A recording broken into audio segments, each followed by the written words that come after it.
unmistakable if you watch European club competitions. This is the anthem of the Europa League and the Conference League.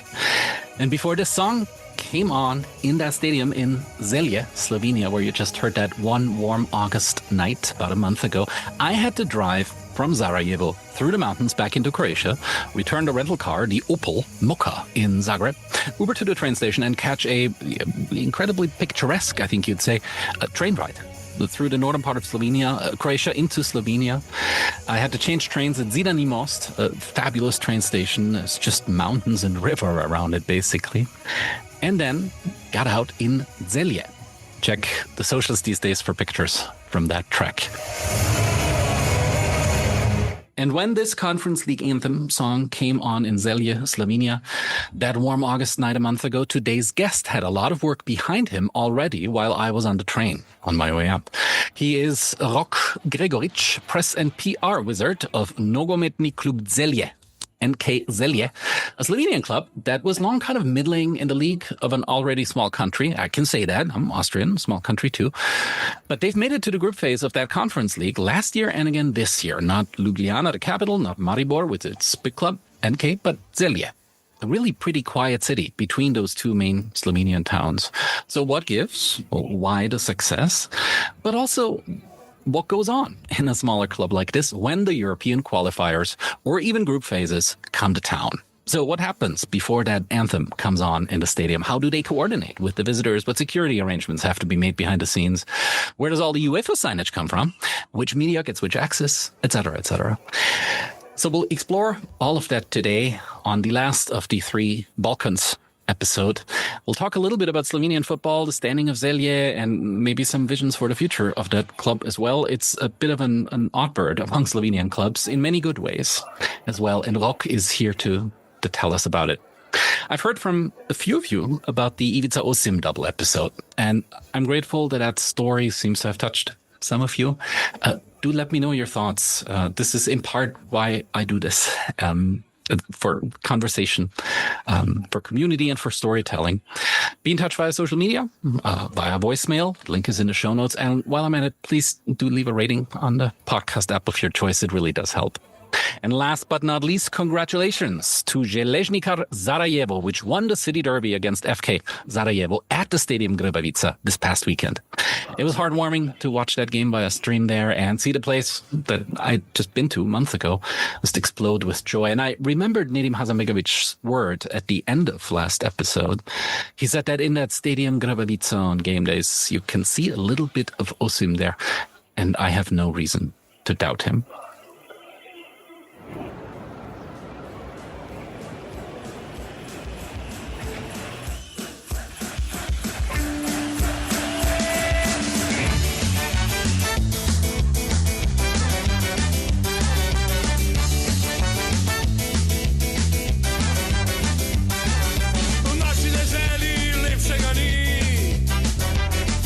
This is the anthem of NK Celje, my destination after Sarajevo. A rare case of ska influence on a football club anthem, don't you think? If you know other examples, send them along. Be curious. And Celje play it after every goal, and they played it on that Conference League qualifier night 2 times because they scored 2 times.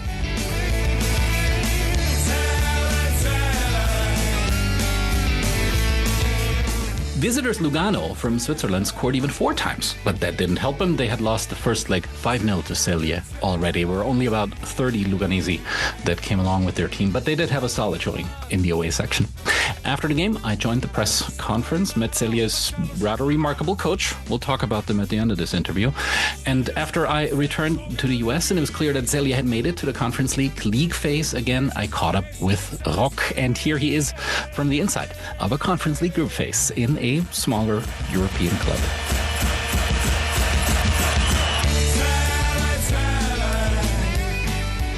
Rok, is that how you pronounce it? Yeah. Did I say this right? Pretty good. Pretty good. How many jokes do you get? Rock and roll, hard rock, yada yada yada. Does that happen frequently with your first name?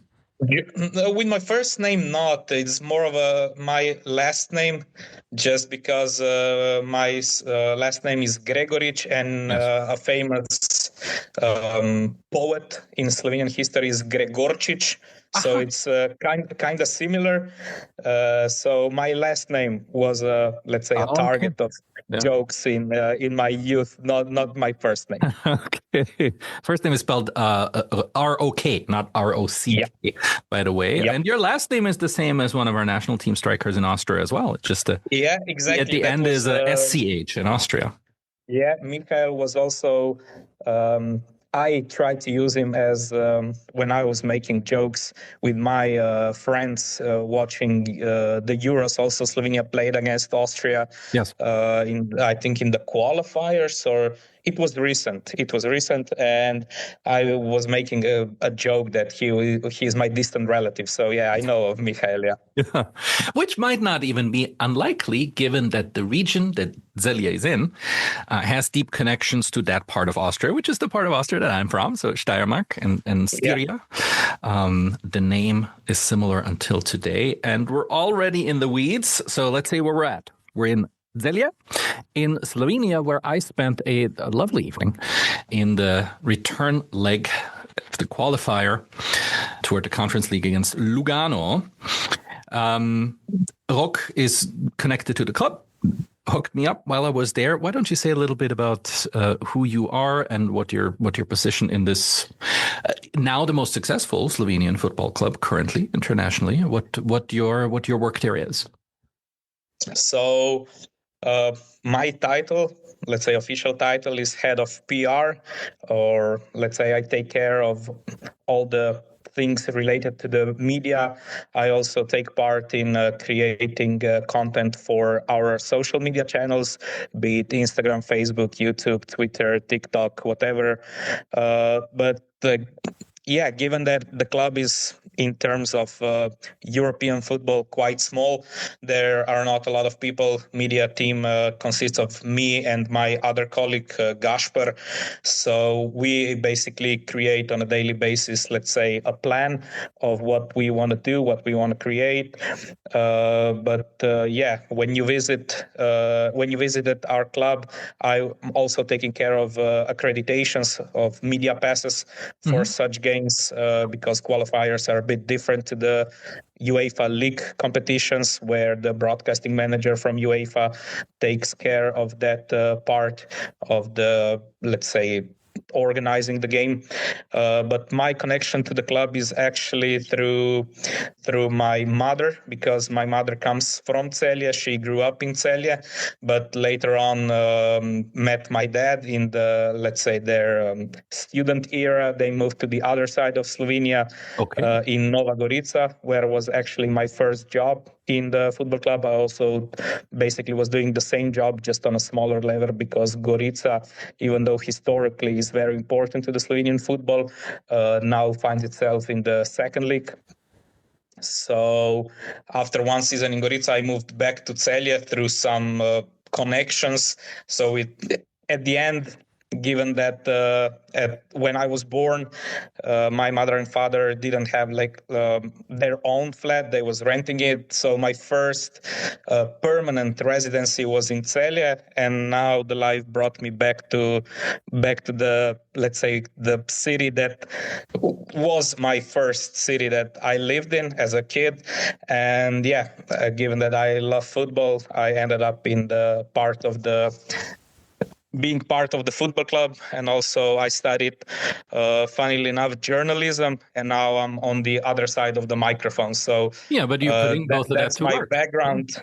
Yeah, that's my background in terms of family, personal, and let's say what my education was and how I got to where I am now. Celje is a small town, about 40,000 inhabitants, 40,000, yeah. But that makes it the third largest town in Slovenia, which tells you a little bit about the size of Slovenia if you're an American listener. Find that on the map and you have an idea of how that relates to how big American states are. Celje, the club, I've already said, is currently the most successful Slovenian club. You have made it to the Conference League again. Before we get into the history of the territory, the club a little bit, you just received your draws. It's Conference League time again. Games at at the Shamrock Rovers, away game in Rijeka, nearby Croatia, and a home game against Legia Warsaw. We talked about this a little bit before we pushed record. It sounds like that game is a lot of work for you. Yeah, just because of the nature of what all comes into organizing a game like this, because it's not just most of the fans that are not from Slovenia or from the city that will not be at the stadium mostly see the game as you click on the TV, you use your remote, you choose the game, you tune in, see the game, but it's a lot more than that. Mm-hmm. And this game is going to be an extra challenge just because of, let's say, the fans. I don't know for the American listeners how well they are in touch or how much knowledge they have of the, let's say, Eastern European fans, given... Yes. Well, I think I have very informed listeners, but still tell us what you can expect when Legia Warsaw comes to town. Yeah, the Polish fans are, let's say, at the top of the pyramid when it comes to not being dangerous, just maybe sometimes they are portrayed as such, but the fan culture in Poland is a whole different level to Slovenia. Just because the Slovenian fans, they do have some groups of fans, organized groups of fans, most notably Viole of Maribor and the Green Dragons of Olympia. But Ljubljana, capital, and it's going to be around 1,500 Polish fans. 1,500, and you're going to have to shove those all in the stand behind the goal. In the south Lugano stand people were when I was there. Yeah, exactly. Yeah, the south stand to the left of the media stand that you were seated on. Yeah. If you remember, yeah. So it's gonna be classified as the game of the highest risk from the organizing point of view. So on a game day, who tells you that? Does the police come to the club and to you? Yeah, that's a meeting between the club and the police and the municipality, because also the stadium itself, it's not a property of the club but the municipality of Celje. Okay. So it's 10 days before the game there's an organizational meeting, also because the communication is also needed between the clubs. So the SLO, or the supporter liaison officer, announces in advance how many fans there will be from the visiting team traveling to the stadium. So all in all, it takes a lot of entities, a lot of people to come together and determine the risk level of such game. And given all the info I gave you about the Polish fans and Polish fan culture and the amount of people that will be traveling to Celje, also there is a risk of people buying tickets in the home stand from Poland once they sell out the 1,500 allocated tickets that will be given to them.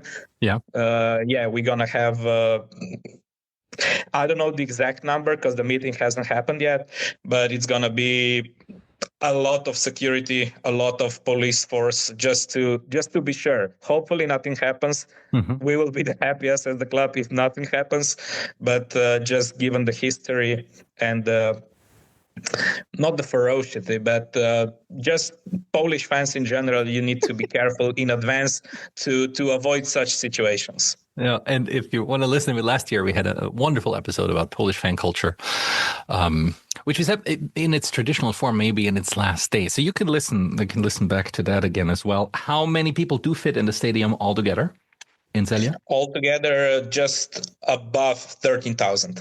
And your attendance average is very different from Europa to the home league, or? Yeah, it varies a lot, even throughout the domestic competition, given if the opponent is either Maribor, Olympia, or maybe sometimes Koper to the other teams, just because of the quality of the game that it's going to be. That is something that we are trying to improve on. We have improved on since I got the job.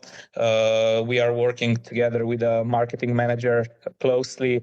The numbers are improving. Just let's say the nature of such a stadium being built in such a relatively small city, because also we'll talk probably a lot about the stadium as well, a bit more. The Celje Stadium, or Zdezele Stadium, Zdezele, how it's called for the branding purposes, was built in Celje, also for the strategic location of being in the middle between Ljubljana and Maribor. Ljubljana and Maribor being two of the biggest cities, also two of the historically most successful, well-known, and best, not to like, football clubs. Yeah. So it was determined Celje to be, let's say, a connecting point, because also geographically it's located right in the middle of Maribor and Ljubljana, to be the, let's say, the space for the national football team. The club was, let's say, finalized in 2003, but since then the Slovenian national team moved back to Ljubljana and has played only 16 games, official games, here in Celje. And they built a stadium that, in my opinion, is really too big for the city that it's located in, because as you mentioned, 40,000 people, in Celje, let's say around 50,000 with all the surrounding area, and a 13,000-seater stadium. That means every third person should have been at the game for it to be full.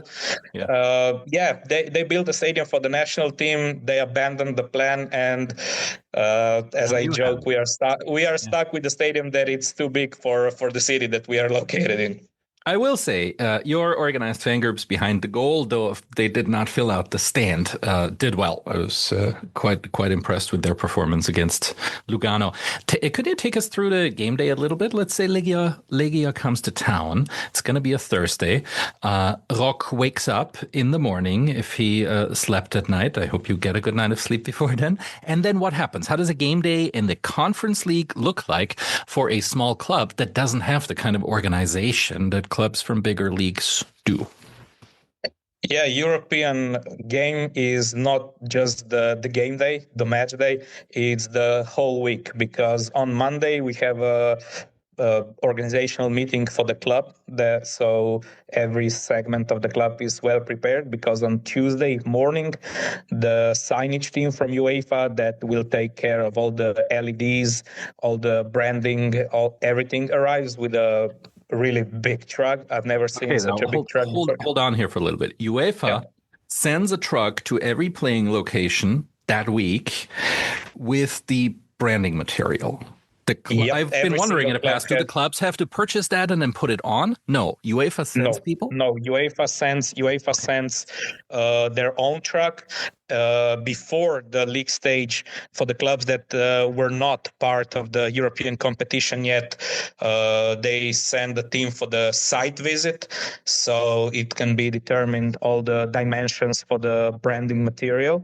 And once your journey in Europe is over, they take the branding material back.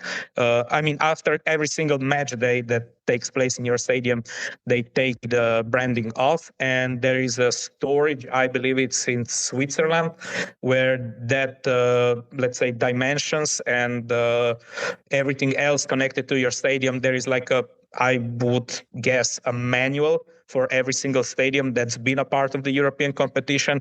So should you qualify for the next year, or 5 years after, and you change the competition, so you move, from Conference League to the Europa League, the Europa League branding team will have a manual and say, okay, for Celje, we need to build such and such. And should you qualify for the same competition again, if the branding doesn't change within that period, they will take the branding that was already at your stadium and move it back to Slovenia. And also on Tuesday, there is a stadium manager that it's sent from UEFA and the broadcasting manager. hold on again. You said there's a storage facility somewhere in Switzerland where all of the I think, if I remember correctly, because last year the head of the signage team was I forgot his name. He was from Scotland or Ireland, I think. yeah. And he was explaining that stuff to me and I didn't know that, and I wouldn't have figured it out because for the UEFA, for the league stage standards, our press conference room that we use for the domestic competition is not big enough. So we needed to reorganize another part of the stadium in term for the conference, the press conference room, and once they visited the stadium, I moved one table and replaced it with a smaller one, and they arrived with the branding for the press conference room with the dimensions that were taken when they visited the stadium first. The previous and he called table. me and he said, this wasn't the table that we used when we visited you for the first time, and that's how I figured that they have dimensions for every single thing that is a part of the branding. That's how perfectionist UEFA is with such things. Amazing. I don't know how familiar you are with ultra culture, but there is the idea that if one group steals the banner of the other one, that does have consequences. So if we were to find out where that storage facility is in Switzerland, a break in there, steal the Conference League banner, and then the Conference League would have to dissolve. I don't know how that would work.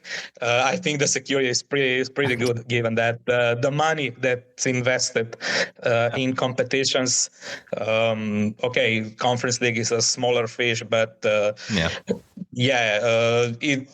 don't know. I know for that part of the ultra culture, but I don't think it applies to the Doesn't apply to UEFA banners as well. Shoot, were you ever tempted to nick one of these banners and hang it up in your room at home?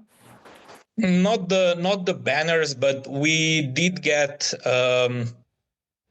from the broadcasting managers as a gift. I have them. I don't know if you can see the little. So we're interviewing now on Zoom, and Rok is showing me a headphone with the tournament logo on the side. Yeah, it was a gift from the broadcasting manager, so I didn't have the heart to steal actually from him. Good for you. I did allow my sister that was helping me with some minor stuff to keep the bib that you need to wear if you, let's say, film something behind the goal or along the goal line. So we're still on Tuesday. The branding stuff has arrived. Yeah. And who else is coming? You said the broadcasting people are already coming as well. Broadcasting manager. Okay. That will be the person that I communicate with. So let's say how many accreditations I approved, how many interviews he would notify me how many interviews are requested for our head coach, our players, if we allow the dressing room filming before the game, the dressing room stand-up at halftime.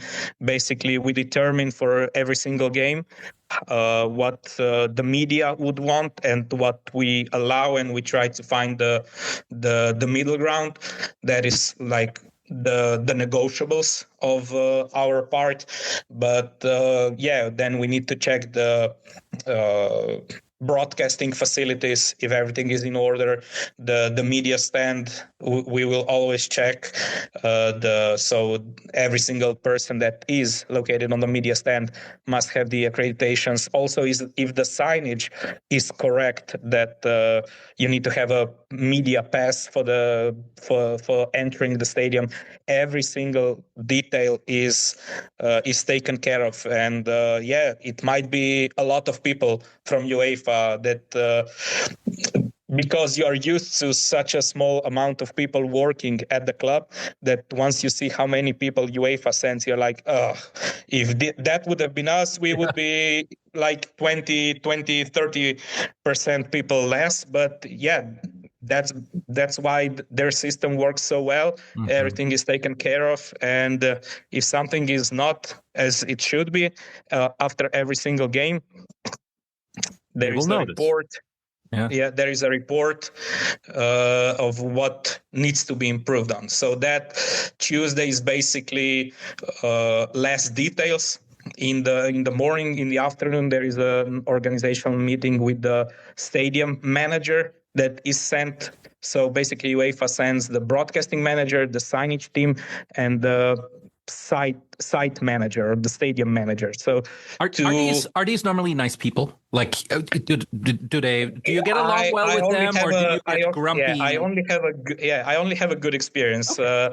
Our broadcasting manager was a guy from Hungary.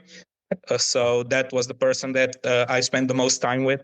And our site manager, stadium manager, was from Gibraltar. So UEFA randomly distributes these teams because there is a team. So site manager and the broadcasting manager, that's a team. And this year, I believe our broadcasting manager for Celje is a guy from Bulgaria. So it changes, it varies from year to year. So once we're done with Tuesday, the Wednesday is the, let's say, media duties day. In the morning, I would say in 99% of cases, morning is where the home team usually trains, and that is followed by the press conference either before or after the game. So that depends. Also, every single detail, training, press conference, you need to enter all the details, all the times, everything on the platform that UEFA uses for organizing such games and other events. So, and after you're done with your part, we usually take a lunch break, and in the afternoon, basically you repeat everything. You need to take care of the visiting team, that show them around the stadium, show them the media facilities, because also the home broadcaster from Slovenia will normally take interviews or do interviews with the visiting team, also because we have some interesting teams visiting. So the IK Athens, there are a lot of familiar football names such as Luka Jovic, Marko Grujic, Domagoj Vida. I think now they are in talks with Joao Mario from Benfica and Besiktas. Okay. So there's going to be a lot. So you need to show them around. Also, when you go away, it's going to be vice versa. So you make the other media team job easier. And also you wait for their press conference to be done. And since there is a protocol, you are not allowed past the first 15 minutes of the away team's practice. Basically, after their press conference, you shake hands and you leave for the day. And then it depends on match day on Thursday. So does the visiting team gets to train once in the stadium on the yes there, right? Yes. Yeah. So if it's not on the stadium, you need to give the alternative, which is, it hasn't happened yet, but sometimes I think when we went away to Tel Aviv, when we played Maccabi 2 seasons ago, and also last season when we played Fiorentina in Florence away, the home team practiced at their facilities, not at the stadium. But the visiting team also, to get to know the pitch, to get to know the locker rooms and everything in between, it's usually, not usually, I think in 95% of the cases, the training before the game, so matchday -1 training, takes place at the stadium.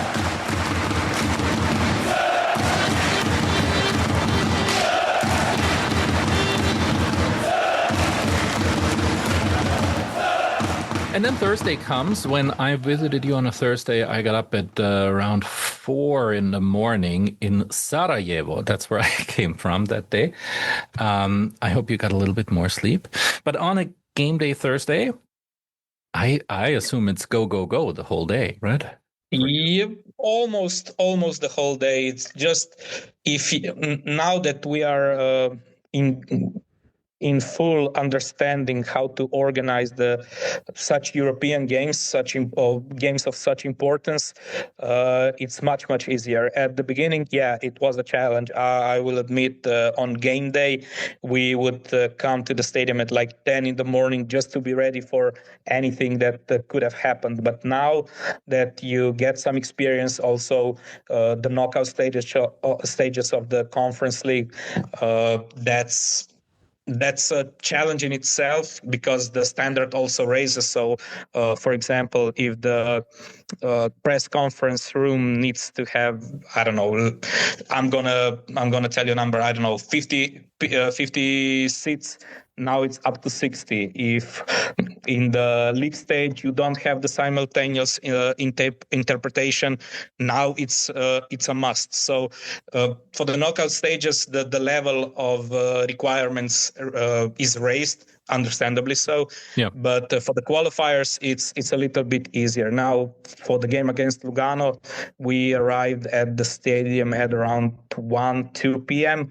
just to make sure that everything is covered. And once we took a little break, and it usually gets, let's say, busier, or go time is around 3 hours before the game, because that's when the accreditation zones are activated, and that's when it's basically, from that point on, everything it's not, you cannot change that many things in such a small amount of time. And from, let's say, 2 hours match day, game time minus 2 hours, it's where everybody is in the zone and just taking care of their things. It's little talking and a lot of running around, just because the stadium is structured that way that you need to walk around a lot. Right. And when Legia comes, for example, the club, I assume, has nothing to do with what happens in the city. The club has nothing to do with what path they take. I assume they come in over that small hill there behind the away stand. Yep. I don't know. Yeah. And you give them. You are in the stadium the whole time, right? Yeah, no, every single club that takes part of the league stage prepares let's say, introduction to the club, to the city, to the stadium, where the meeting point is going to be for the away fans. Sometimes they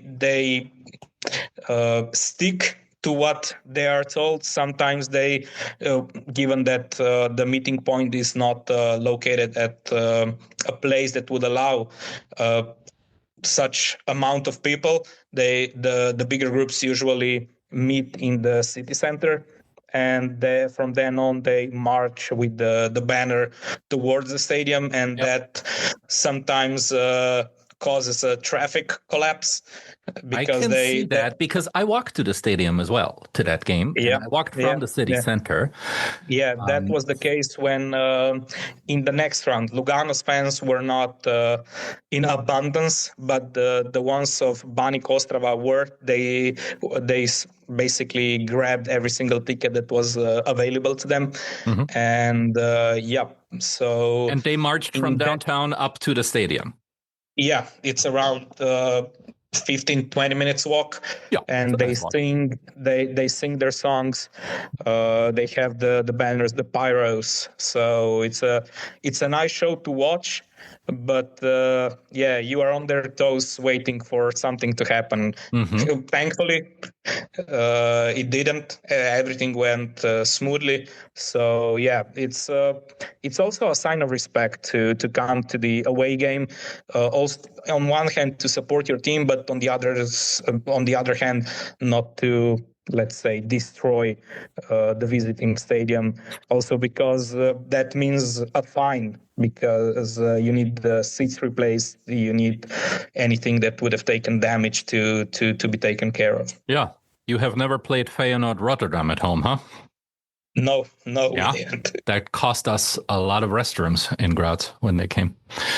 Yeah, I believe that. Okay. As the game comes closer, do you get nervous anymore? Well, the UEFA League stage games and the knockout stages, I did. I probably will still do, just because I'm the, let's say, not the pessimist by nature. I just prepare for everything to go wrong in advance, because that way I keep myself in check, that I check every single thing twice, three times, four times, and I envision the scenarios of something goes wrong, how would I react, and for every single game it's the same, of that importance. And I know once such a big club as AEK Athens and Legia come to town, it's gonna be exactly the same. And we won't talk about the game itself now, but after the game, let's say all the Legia fans are back on their way to the train station. The stadium is emptying out. How do you relax after a game day like that? Do you stay in the stadium, or you can't wait to get home? There is a lot of things that needs to be taken care of after the final whistle.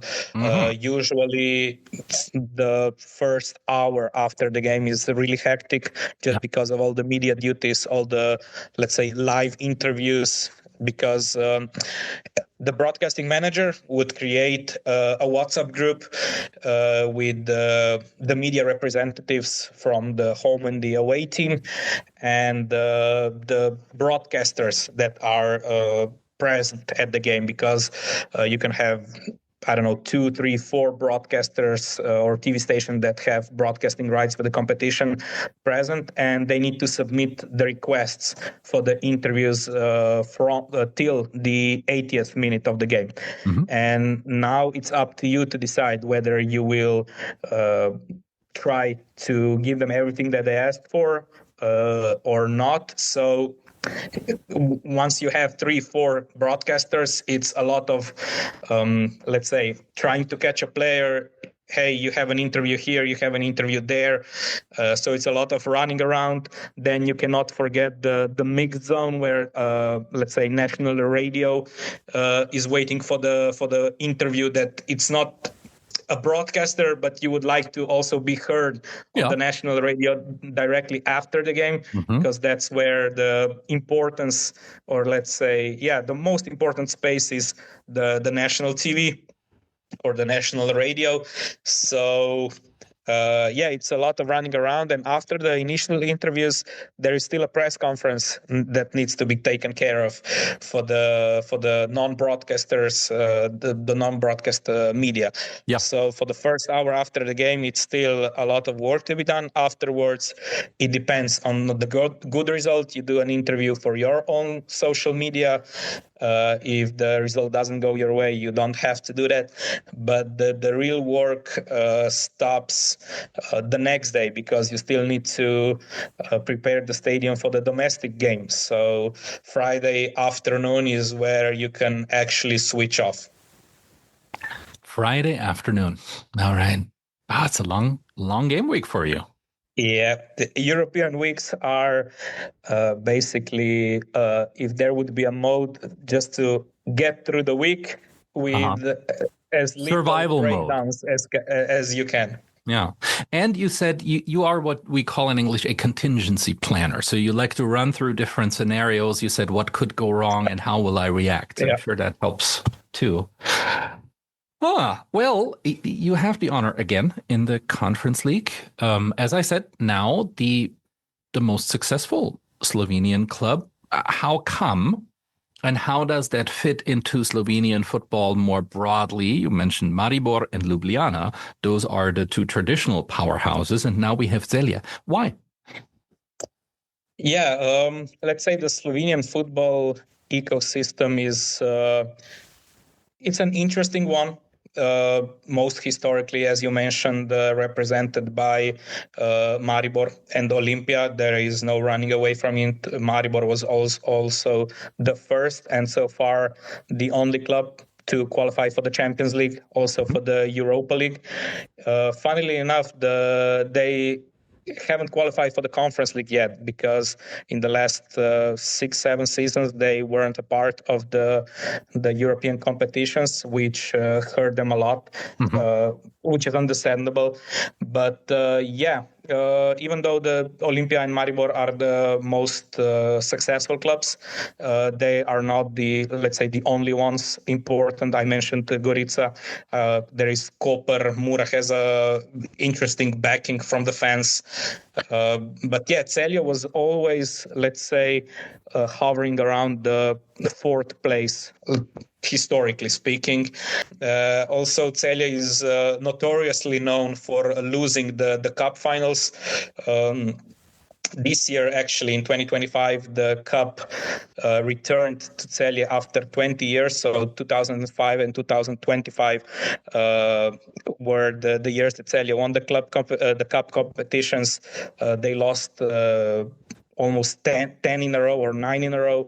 So yeah, it's been, Celje is historically important because also next to Maribor, it is the only club never to be relegated from the first division. Okay. So Celje is since the founding of the Slovenian league, Slovenia. and we're talking early 90s. And if you want more of that history of the breakup of Yugoslavia, there's the previous two from episodes. that point on, Celje and Maribor are the only teams to never be relegated from the first Slovenian division.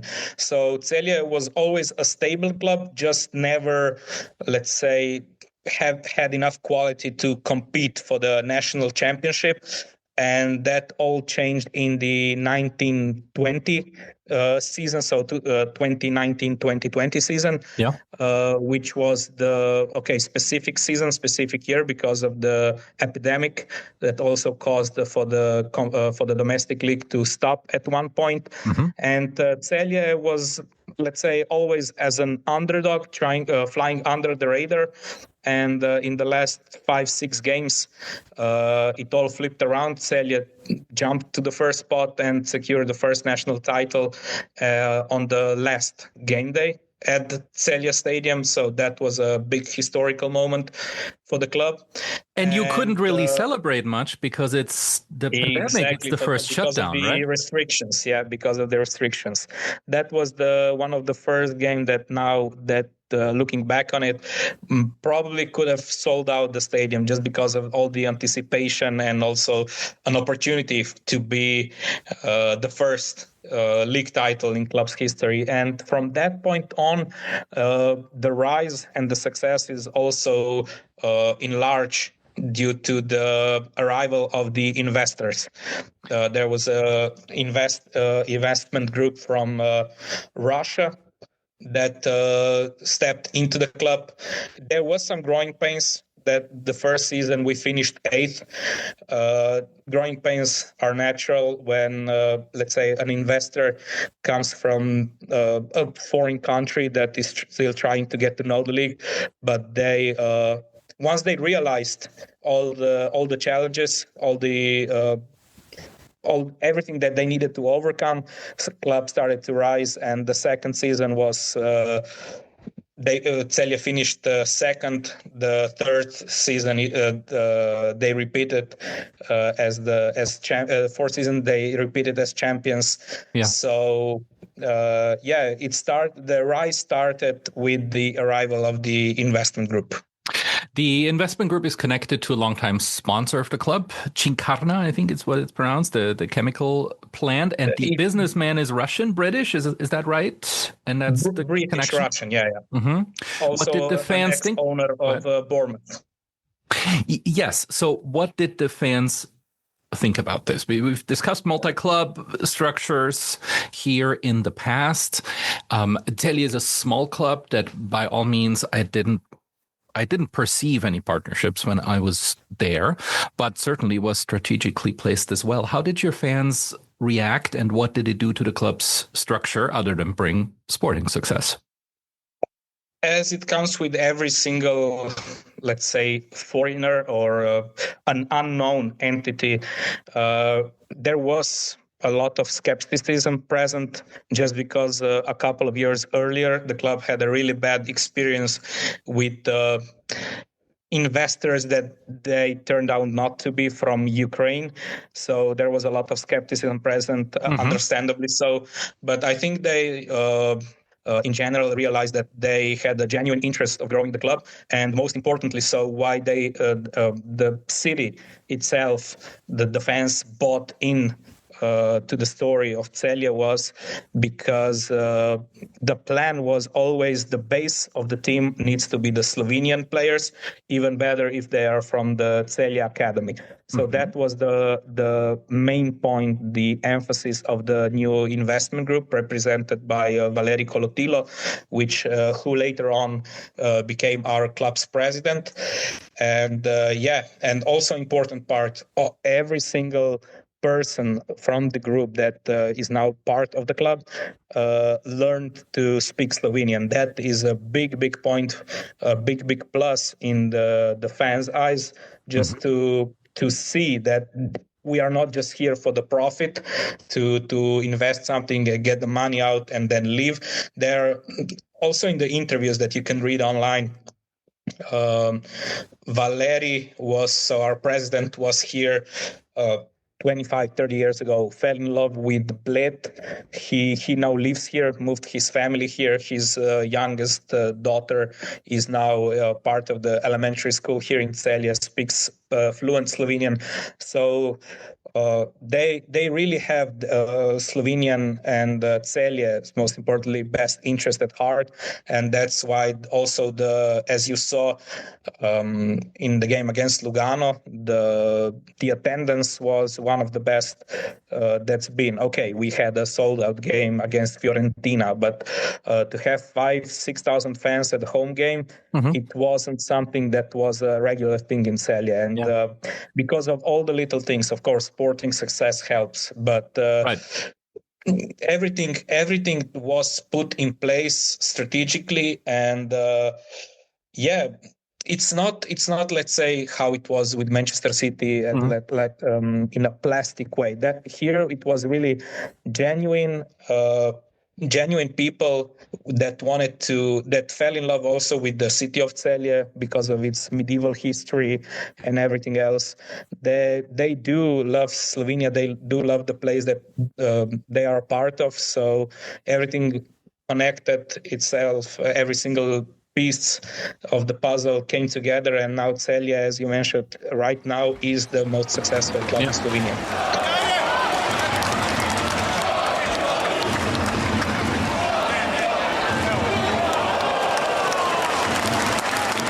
That you mentioned the city itself, its medieval core. One of the first drawings, maybe it's the first of Celje, the town, is actually in Graz, a copper stitching of the castle and a tiny town there at the bottom. The castle is still there, but the town has grown considerably.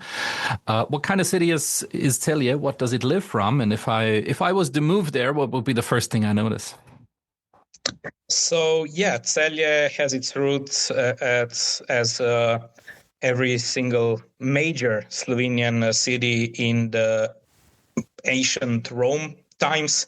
It started as Celje, and then in the late Middle Age, it was an important let's say castle or dynasty, and its importance of Celje is highlighted in the national coat of arms. The 3 stars in the Slovenian coat of arms represents the 3 counts of Celje. So Celje is second name of Celje is the city of counts. Also Celje players are regularly referred to as counts. Also our ultra group of fans is called Celjski Grofje, which is basically counts of Celje. So everything is connected to that part. The city itself is very proud. Also, there is a lot of events that throughout the year to connect the city to its history, to represent the history to the younger generation that might not be as informed as, let's say, because also in the school system changes from generation to generation, and just to keep the younger generation in touch with the history of the city itself. But as you mentioned, Celje is a growing city. I think the official number is somewhere around 40,000 people. But let's say for the younger generation, it would be quite a boring city because it's not as lively as the capital, which is understandable. Maribor has its own identity with the working class.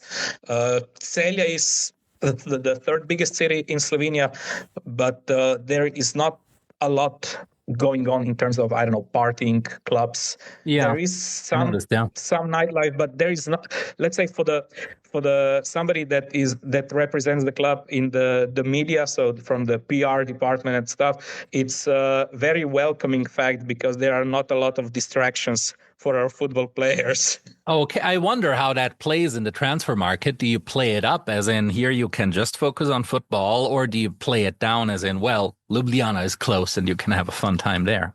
It goes both ways because also the players know that it's only a 45-minute drive to Ljubljana. So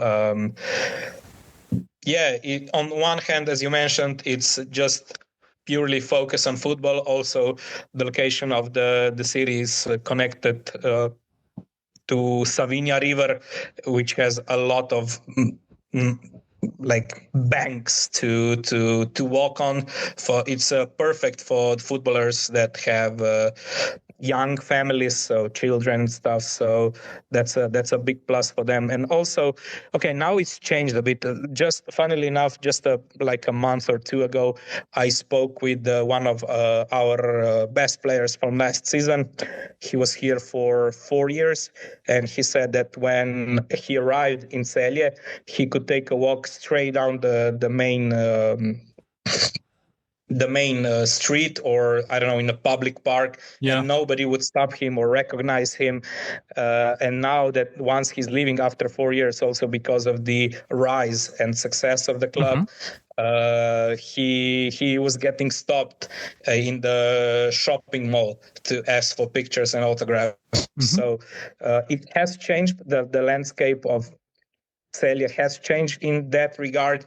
So, but it's still a relatively quiet and peaceful city. Yeah. The city's colors are blue and yellow. You also play in blue and yellow.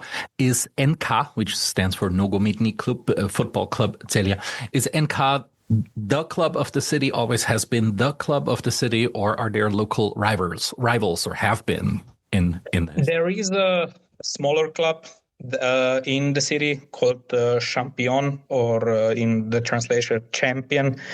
I wouldn't call it a rivalry. It's just an alternative for the younger generation of footballers that might not find a place in the youth teams of Celje, to have an alternative within the city.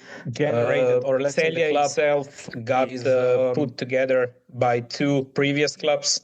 So the let's say there's been a merger. Merger, yeah. We count the official start of Celje Football Club as 1990, even though that in reality is a start of football in general in Celje. Celje as a club was merged into in the 60s. So it's not an official date that the club was founded, but we count it because it represents everything that has merged into what the NK Celje is today. And that year is 1919, not 1990. Yeah. So 1919. Yeah. The fans, by the name of it, obviously play with the history of the town, the Counts of Celje. How has fan culture developed in the stadium? In the past, this is a group that I would say is a fairly, for lack of a better word, generic. This is a regular ultra style type support. Is that a recent thing in Celje? So, as I mentioned, they are called Celjski Grofje, so Counts of Celje. The fans, the group, the fan group is connected to the city's history. But as far as the, let's say, development of the fan culture in Celje, I think the main thing that to point out here is this club's stance on, let's say, fan culture in general, because our president's vision that I fully agree with was not to make enemies, or let's say create rivalries just for the sake of them, because he wants Celje to be represented as a family-orientated club, Slovenian club. I mentioned the main point of, or let's say emphasis, was the Slovenian club with Slovenian players. We started the quarterfinals of the Conference League against Fiorentina with 7 Slovenian players. Yeah. So basically, the vision is of Celje to be representing Slovenia in Europe, and that's why the vision was to be welcoming and including, also because of the geographic location that we touched on, from Maribor and from Ljubljana, because you as an Olympia fan will never go to a Maribor game just because of such a deep-rooted historic rivalry. But Celje, as a, let's say, newcomer to the highest of Slovenian football, the high level of Slovenian football, is not maybe seen from Maribor or Olympia to be as, let's say, enemy, or let's say such a big rival, because Celje was, you have the Steiermark connection between Celje and Maribor. That was always a derby, but it was also always seen, because of Maribor's success, as a big little brother connection. But now that Celje is currently, not historically speaking, currently surpassing Maribor in terms of success, a lot of people from Maribor would come to our European games. Of course, you must separate the domestic games from the European games. But a lot of people from Slovenia, just because of the stance that Celje is all-including, family-orientated club, families welcoming club. We have also a part of our stadium, let's say one of the sections in the east stand, just like a family sector. So that was really well received thing that we introduced. But wouldn't you say that those two things aren't really opposite? I mean, you can have a vibrant fan culture and still have families in the stadium. In fact, I have 2 kids. They're drawn more by an atmosphere that is loud and boisterous, I think, than by kind of your quiet, cozy atmosphere. Those two things, in my mind at least, aren't contradictions, being families and having an active culture, right? They are not contradictory per se, but I would still say that a fan culture in Slovenia, or let's say organized fan groups, such as we mentioned, Viole or Green Dragons, are still stigmatized in a way of they are hooligans. They will destroy things. They are a danger if we come to the with our family to the game. Yeah. So it's but doesn't that contribute to the stigmatization when you frame the alternative as, oh, but here we are nice and we're family? Doesn't that add to the stigmatization? I wouldn't necessarily say so. Just in the way that we are not trying to exclude the ultras, because they are an important part of the matchday experience, just to hear them, to join the chants and everything.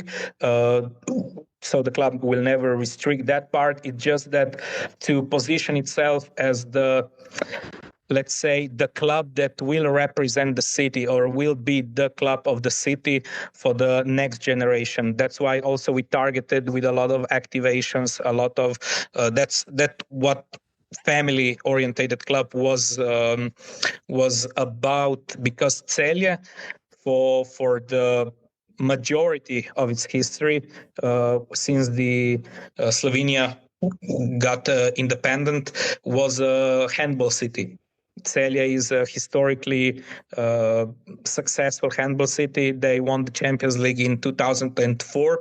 Yeah. But as soon as Celje's football club started to rise, the handball started to go into the different direction, and that's not something that we necessarily try to exploit, but that is now an opportunity for football that was in a very disadvantaged position to try to gain the younger generation of the fans. And as I mentioned, how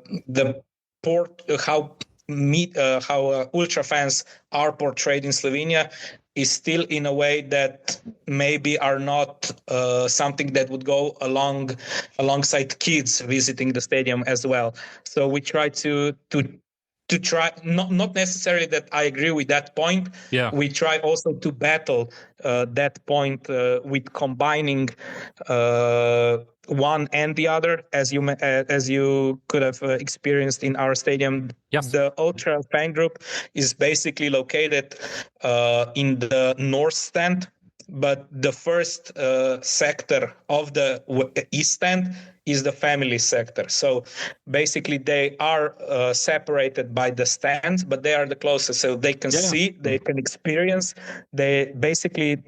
We help them understand that's nothing to be scared of or to be distancing yourself from, but you can see you from the distance. And a lot of let's say a large part of the group that is Celje Slovenia is now a younger generation. So we try to mix those together from as safely as we can. And I think given the fact that I mentioned of the demographic of the fan ultra group, we are quite let's say successful in that. Yeah, I noticed that too, just looking in there in the crowd a little bit, quite a few young and up and coming sections there with very active support as well. Yeah.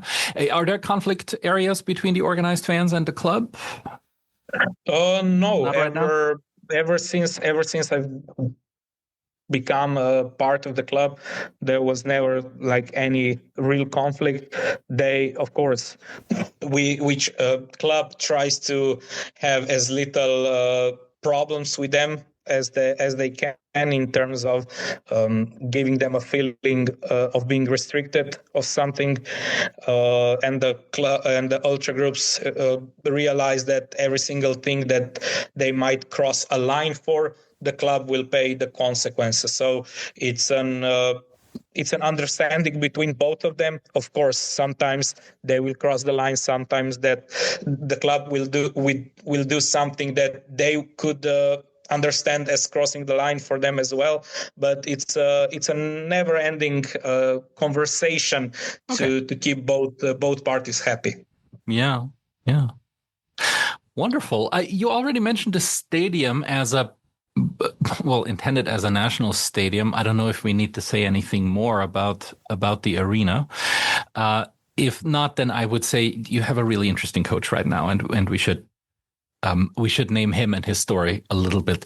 Albert Riera, I got to see him in action at the press conference when I was there, when he referenced not just the game, but he also talked about attendance. He talked about what you just named. So this idea of Celje representing Slovenia as a kind of club that you can come together if your allegiances to other clubs aren't too strong.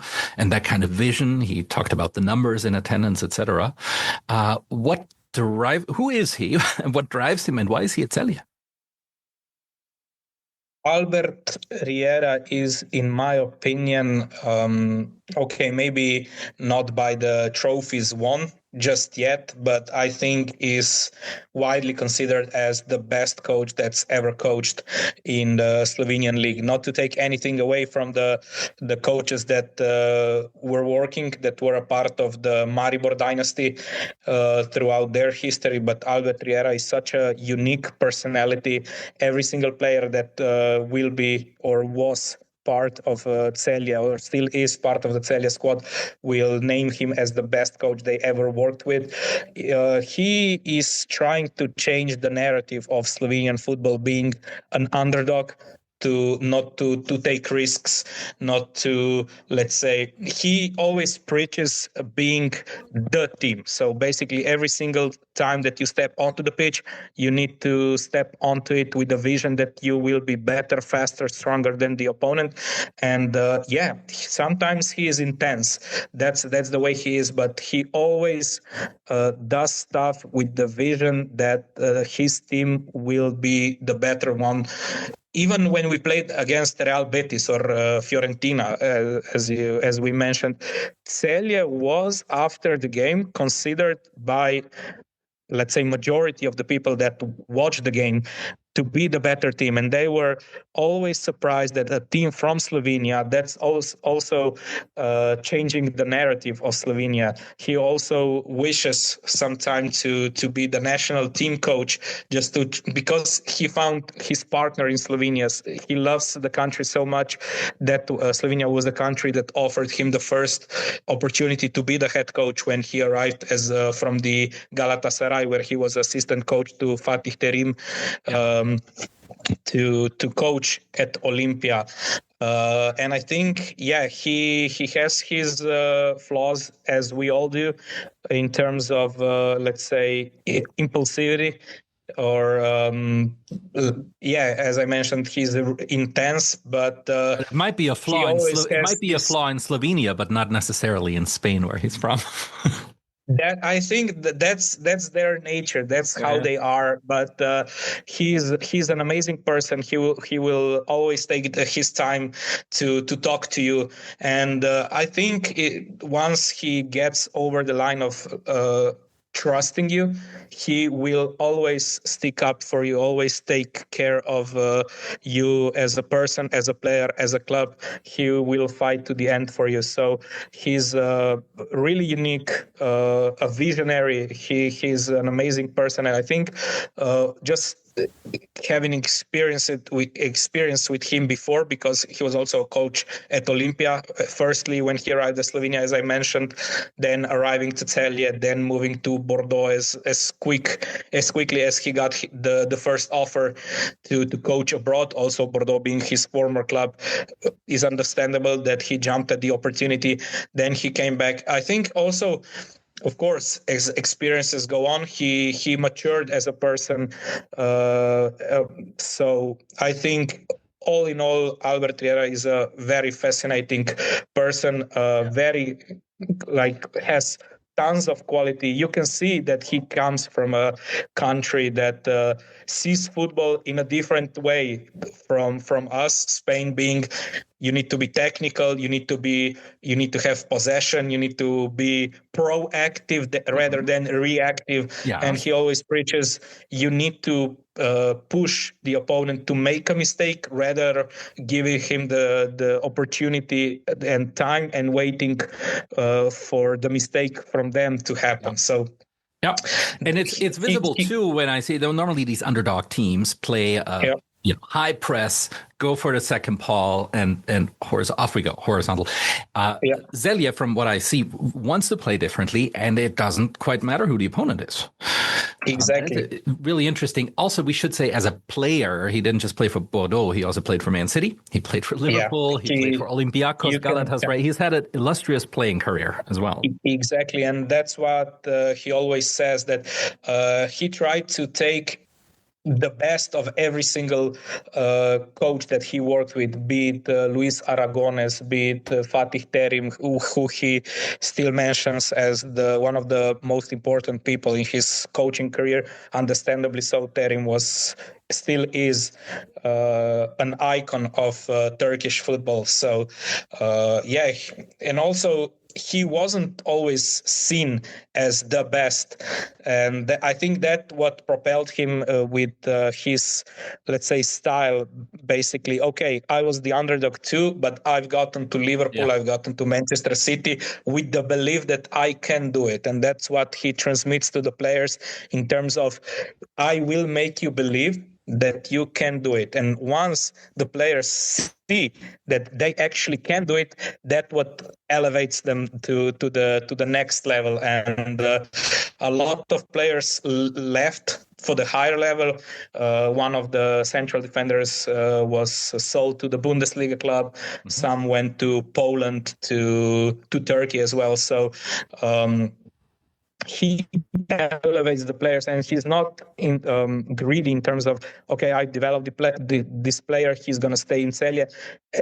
If he realized that something better came along, or that the player reached the stage of their career where they earned the opportunity to go further away, he will not keep them in Celje against their will. So because also he was a player, he understands the player side of things in general. So yeah, he really is the full package, and I really sincerely do believe that one day he will coach in the top 3 leagues in the world. But first, Slovenian national team. No, maybe afterwards. But no, he struck me immediately when he started talking at the press conference as, I didn't expect that. That explains some of what I'm seeing here in terms of the ambition of the club and in terms of the mindset. Fascinating. Yeah. I had wondered from afar what's going on in Celje. All of a sudden, they are up there and not the 2 big ones in Slovenia. And now I know. Plus, it's just really interesting to see a Conference League game day live and in action through your eyes. You're welcome to come visit for the league stage. Yeah. Well, first I'd have to get a flight across the Atlantic. Yeah. Good. League stage. Vaja Legia. Celje et Legia. At the very least, I'll follow along on TV. I'll find some stream and keep you in mind. Well, from one Styrian to the other, in a way, thank you very much for hosting me. Thank you for the time and for the added insights now as well. Yeah, thank you for inviting me to be a part of this. Glad you came.